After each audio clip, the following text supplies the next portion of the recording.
Hello and welcome to the Nick and Kristen in the podcast. Apparently, I'm what people call a complainer. And I'm not the only one. I guess you got called a complainer too. So recently, Kristen and I went on a hike. Yeah. And the way that I express myself is by complaining. And we had friends that went with us.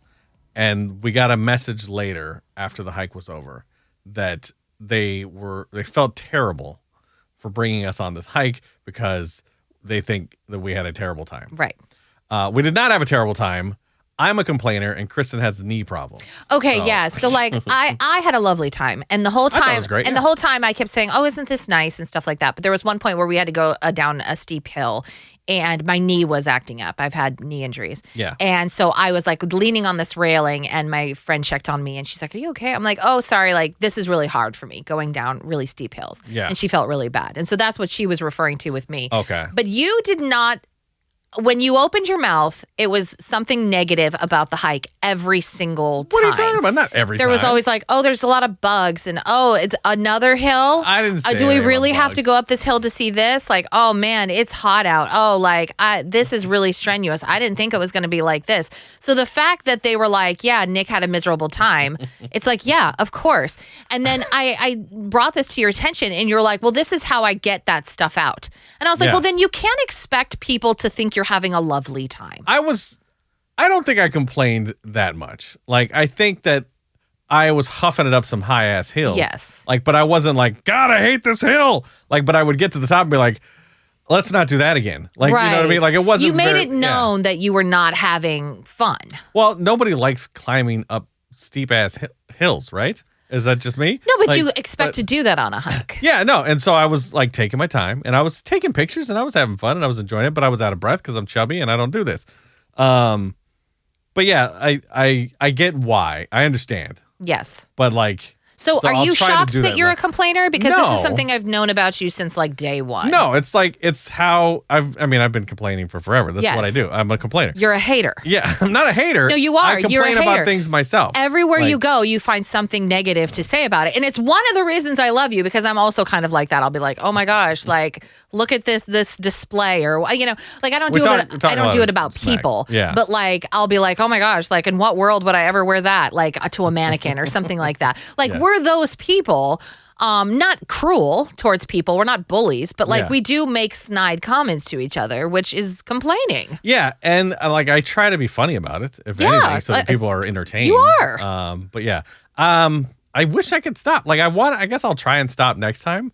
But I don't know if there's gonna be a next time. I don't know if there's a next time, or if I can even stop. It's just something. Like I'm not complaining to people. I'm just verbalizing my discomfort. I think it would be different, Nick, is if you did it equally positive, because that's my problem with you in just our relationship in general. Yeah. Because you're always pointing out the negative things that like I do or say or whatever, and there's never the positive to back it up with. And so when my feelings get hurt and I go, well, you made me feel bad about this, you go, well, that's just who I am. And it's like, okay, yeah, but like that does grate on people. Yeah. And so I'm not asking you to get rid of the sassiness, but I'm asking you to bring in some positivity, like a thank you every now and then, or an I appreciate you. I feel like I've gotten better at that. Have you? Haven't I? Have you been working on that? I have. You have? I have. That's I try to say thank you all the time. Really? Yes. I guess you haven't noticed. Huh. Maybe you what don't. Are you thanking maybe you don't people appreciate maybe you don't hear the positive. Maybe it's there, but like you have a negative outlook it's on possible, things. And so you're like, that doesn't register. Or that every time I say something nice, you disagree. What was the last thing you thanked anybody for? I thanked you for working so hard and keeping us alive and having a backup job and all that stuff.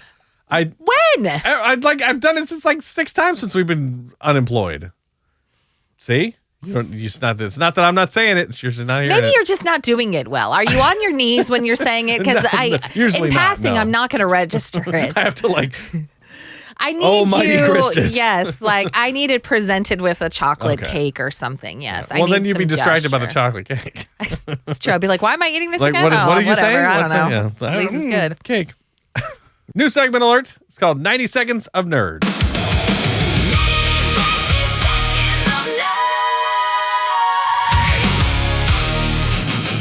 feel like this is 15 minutes of nerd every day. I want to take this minute and a half to talk about something. This is going to be about bowling. Of course it is. Just so you know, there's a video call, or there's a new show called Born to Bowl, and I wanted to show you a little bit of it.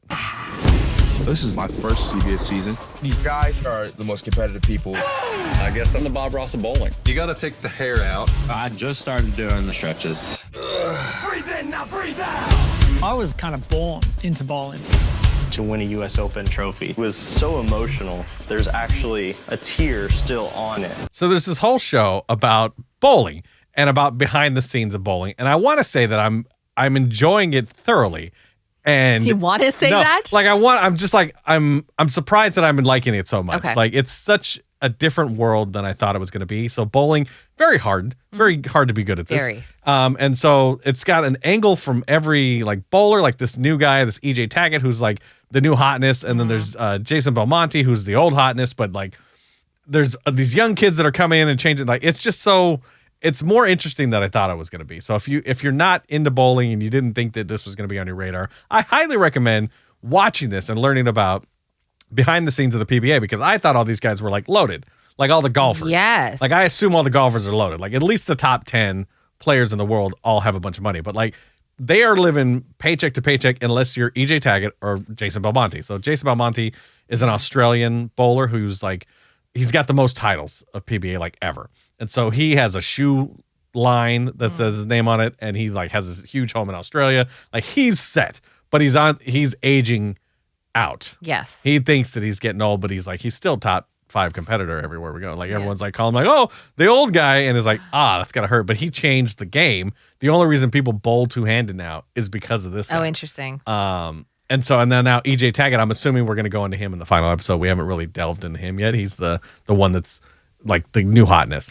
Yeah, you were telling me all about this, and like I don't know what I expected out of the bowling world, but like you were talking about some of the personalities of these bowlers and how like some of them are just downright like mean and like cruel and like very competitive. And it makes sense because I bowl with people like that who just get angry about bowling. Right. And it's like, I imagine that. I thought that went away. Fun. Yeah, I thought that went away, but no, like they're bowling for their lives. Yes, but they're bowling to make rent for 1 month. Like they're not bowling for $1 million.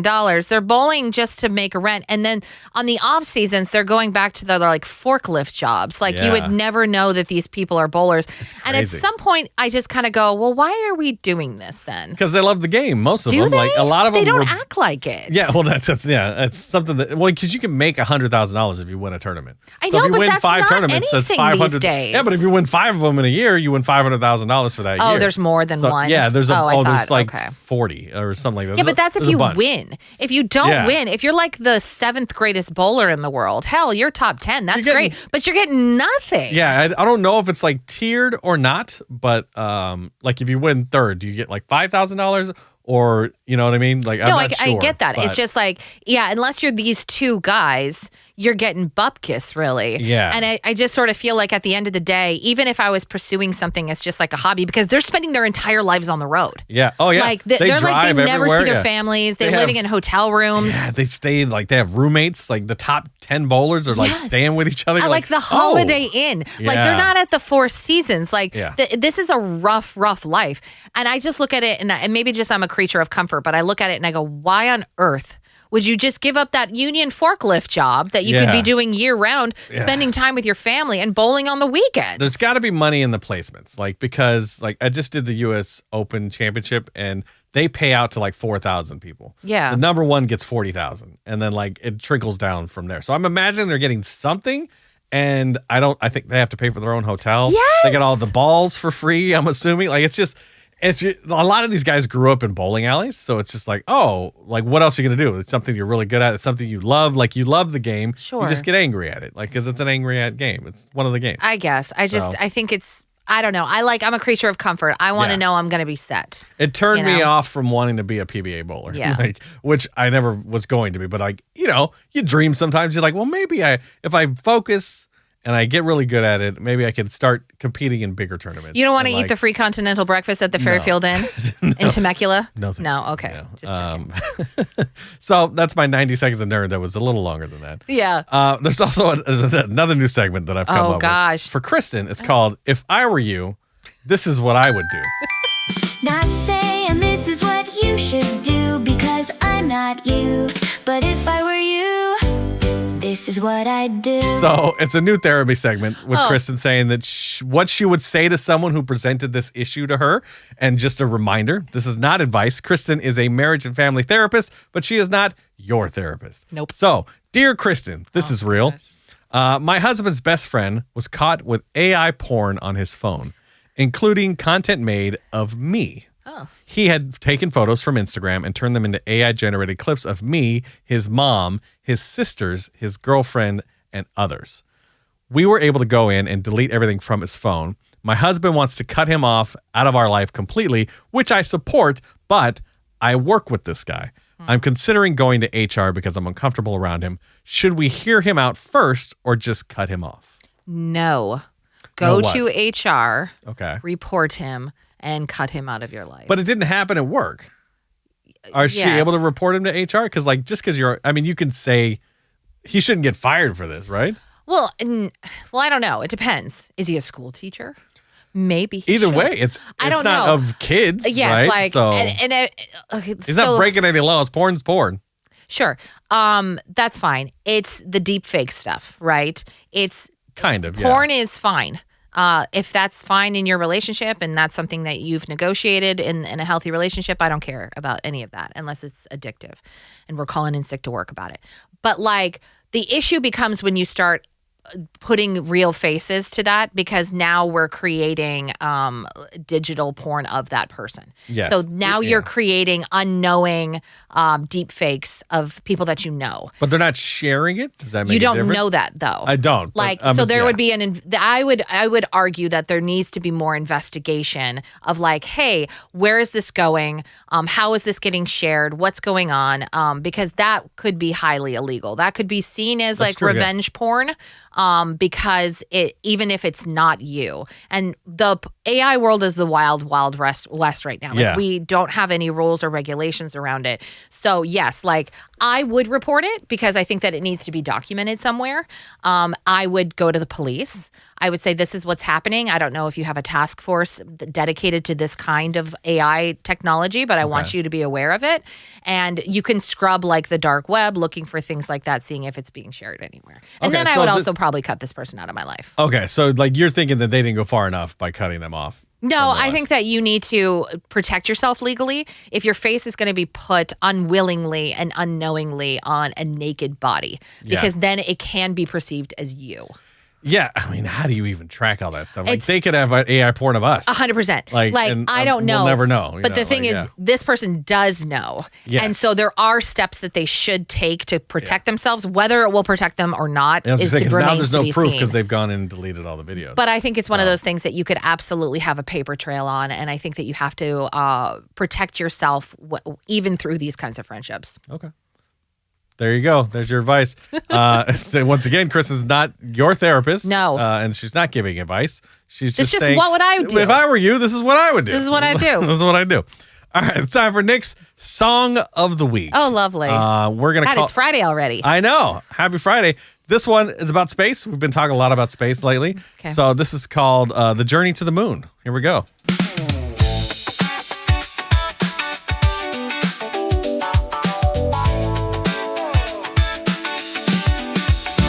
Grew up on the Jetsons, Star Wars dreams. Thought I'd be cruising galaxies by 17. But I'm stuck in traffic, late on rent. And NASA says I need training and common sense. I don't wanna train, don't wanna prep, hell no. I just wanna board, grab a drink and go. Give me a window seat with killer surround sound, so I can take a selfie with Saturn in the background. Where's my spaceship, where's my ride? I was promised stars and neon skies. How long ago was one small step for man? I'm ready to start leaping, I got big plans. I want space battles and light speed travel, but I'm stuck on Earth, still kicking gravel. Where's my spaceship, dog? You're not gonna go. I was supposed to be in space by now, having a good life, living up Mars and checking out Saturn. Like, what the hell? Not everybody's meant to be an astronaut. Some people are just the astronaut's janitor, and that's going to be okay. Well, no, that's an the thing. important job too. I want a cruise ship in space. Like, I don't want to have any skills. No. I just want to board, like, get on, like, grab a drink and go. Nope. Like, where are we going today? Mars? Not All right. happening. Mars, Saturn, Venus. Let's go. Let's go have a fun. I know it's not, but I was promised that. It's true. And I'm mad we were about promised a lot of things, Yeah. Nick, as millennials. Yeah. Well, happy Friday. Thank you for listening to the Nick and Kristen in the podcast. Don't forget to like, subscribe, comment. We do have a phone number. I'll tell you to you slowly this time. If you want to text or call, we did get a couple of texts and messages, so we appreciate that. It's 971-266-3606. Shoot us a text message. Comment about anything. Have a question for Kristen and wondering what she would do if she were you. Send it our way. I'll sure as heck give you my opinion. All right. Talk to you later.